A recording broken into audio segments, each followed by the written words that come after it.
Pagod na yung driver natin, guys. Hindi ko na talaga kaya mag-drive ng mabilis, may. Ito yung bagay na hindi na talaga namin uulitin. Grabe, nakakapagod. Sakit na yung katawan ko ba eh. 6:38 na mga guys. Nagabihan na kami papuntang Surigao. Paano yan? Ay, nako. Wala pang signal. Feeling ko, hindi na matutuloy yung meet and greet mo. Grabe, hindi ako. Yung mga followers natin na magantay dun. Malayo pa tayo. Parang mga pa tayong karating dun, 7:30 or... Mag-update lang tayo. May tao pa kaya yung kanyang oras? Ayan yan.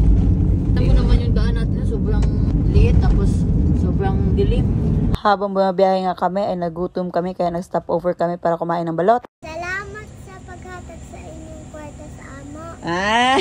Bye-bye! Ingat! Dito kami saglit kasi kumain kami ng balot at penoy. Sobrang gutom na, hindi na kaya ng sikmura namin. Sobrang layo pa ng babahiin namin. Napapasalamat sila, May. Binigay mo. Kunti lang yun ah. Oo nga, pero appreciate nila. Ayan, naghapit kami dito guys kasi may na-target lock si Norme. Yung mata niya parang nag-heart na oh. Ayun lang kumakain ng prutas. Target lock. Naluya kasi siya guys kasi walang prutas. Bila kilo mangustin po. Paniti daw. Arta. Sarap. Pili talaga siya oh. Masaya na si Norme kasi nakita siya ng prutas guys. 8:52 na ng gabi. Hindi namin in-expect na ganito kalayo yung bababihin namin. Ayan, inaantok na po yung driver namin. Ayan no. Yung layo pa talaga namin. May. Yung inaalala ko, ano? yung meet and greet natin. Oo nga. Kasi yung sabi natin 7 PM. Oo. Pero ngayon 9 PM na. Darating tayo doon, madaling araw na. Ano na lang yung mga nagkantay sa atin doon. Hindi naman namin in-expect na ganito, katagal. Kasi nakailang beses na din kami magbiyahe ng ganito. Parang ngayon lang talaga, parang sobrang tagal ng biyahe namin ba? Galing Mati pa kasi kami. Compostela to Katiel to Tandag. So, sobrang layo talaga. Yan siya sa mga nag-antay sa amin sa Boulevard, sa Surigao. Ay, hindi ko alam kung paano kami babawi sa inyo. Tambay muna kami na Surigao hanggang bukas. Kasi plano namin mag-Siargao. Ewan ko, paano ba to? Sana pupunta pa sila. Sana maintindihan nila yung sitwasyon natin. It's 10:22 PM guys. May patingin nga ng map, Kim. Dito pa kami. Dito yung destination. Ano? Hindi ko alam kung bakit sobrang tagal ng biyahe natin yun. Parang may something ba? Kasi ilang beses na namin tong nabiyahe Surigao to Tagum. Pero hindi ganito katagal talaga yung biyahe namin. No? Kahit nag-stop over kami sa mga spot din. Pero ngayon talaga grabe. Sobrang tagal. No? Tsaka basta nakakapagod na hindi ko alam. Parang nalamat kami ba? Joanne! Ano yan, Joanne? Ano yan? Joanne! Ang bilis ha. Walang tissue. Agad-agad. Pagod na yung driver natin guys. Hindi ko na talaga kaya mag-drive ng mabilis, may. Okay lang yan. Nantok na ako, pagod na ako.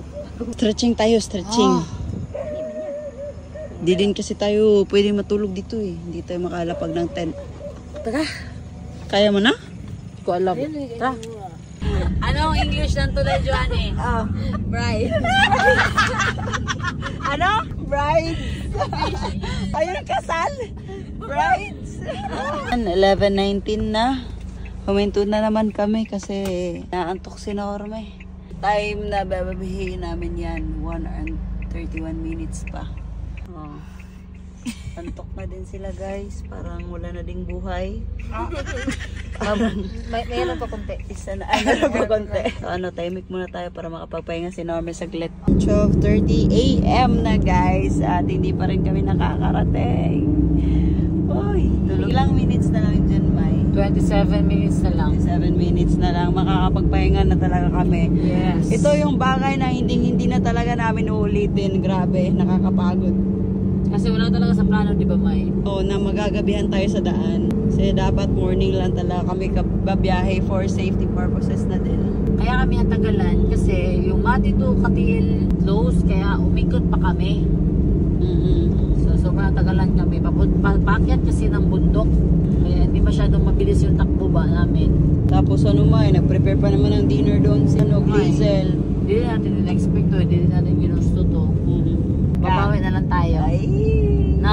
Sabangan nila yung bawi mo. Oo. Smile ka muna para happy sila. Smile kahit pagod na. Malapit na talaga kami sa destination namin guys. Makatulog na kami lahat ngayon guys. Kaya tingnan nyo yung oras. Magwa 1 AM na. Grabe. Masakit na yung katawan ko ba eh. Sa wakas. Grabe.